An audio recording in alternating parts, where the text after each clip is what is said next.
Hello crafty friends! In this video I'm going to show you how I manipulate my 3D printed objects to make them look more realistic.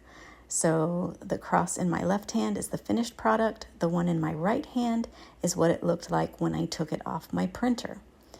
So to fill in those little 3D print lines, I like to use Gallery Glass or any of the clear glass paint products from Plaid Crafts.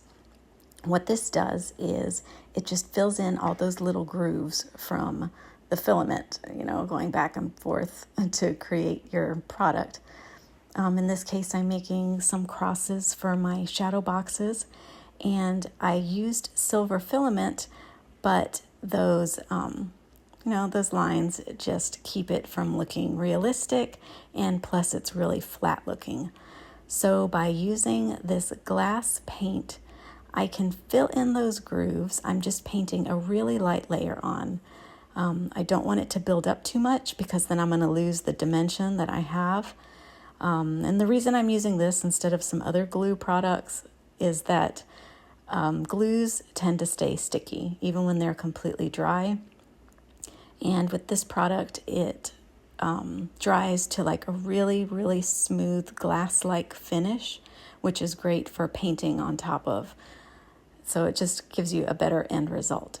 So all I'm doing is taking a flat brush, going a little bit at a time, covering up all the flat areas where you can see the filament lines, and then being careful to get any of the excess paint that's like on the raised elements.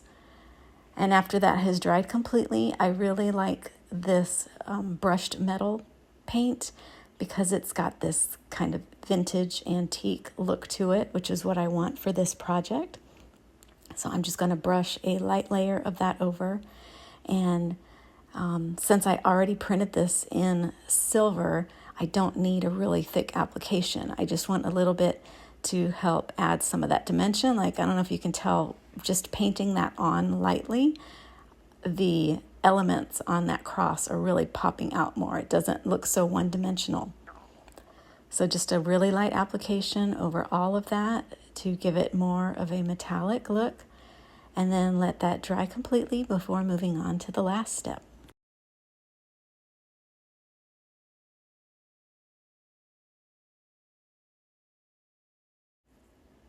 So here you can see the top part where I've painted and the bottom part that's unpainted.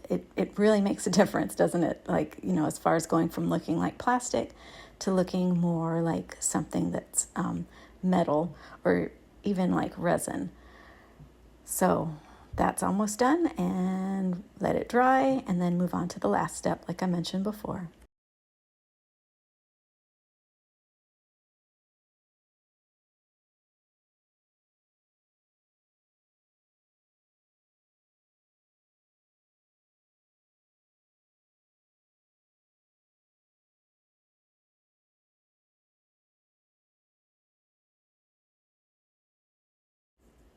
Here I'm just going around those raised pieces and making sure I don't have too much paint pooling up around them. If you're using light applications of paint, this won't be a huge issue, but you still want to go back and make sure that everything is even and nicely painted. Now for the last step, I'm using brushed metal paint. All of these products are from Plaid Crafts. I'll drop a code in the video description if you want to save 15% off when you order that online. But these are really nice products because they give you that faux metallic finish.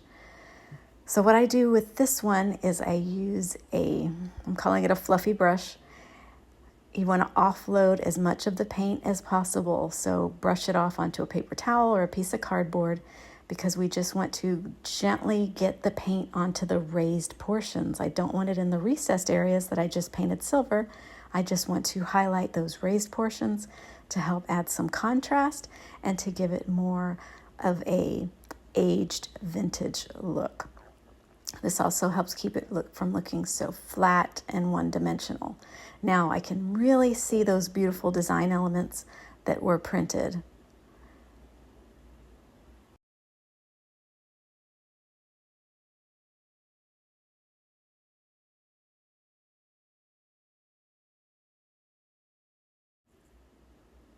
So again, just a little bit at a time, offload the paint onto another surface and then gently brush it over. And then you can keep layering this way. If it's not as dark as you wanted, go back over it again. It's easier to add more than it is to take it off if you put too much.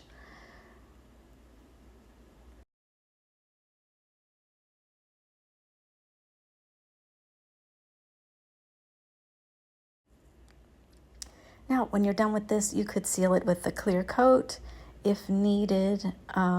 These are going behind glass, so for me, they're going to be fine just the way they are. And I just really love this transformation. It doesn't look like a one-dimensional plastic object anymore, and it's perfect for my project. I'll be sharing the finished results soon. Stay tuned.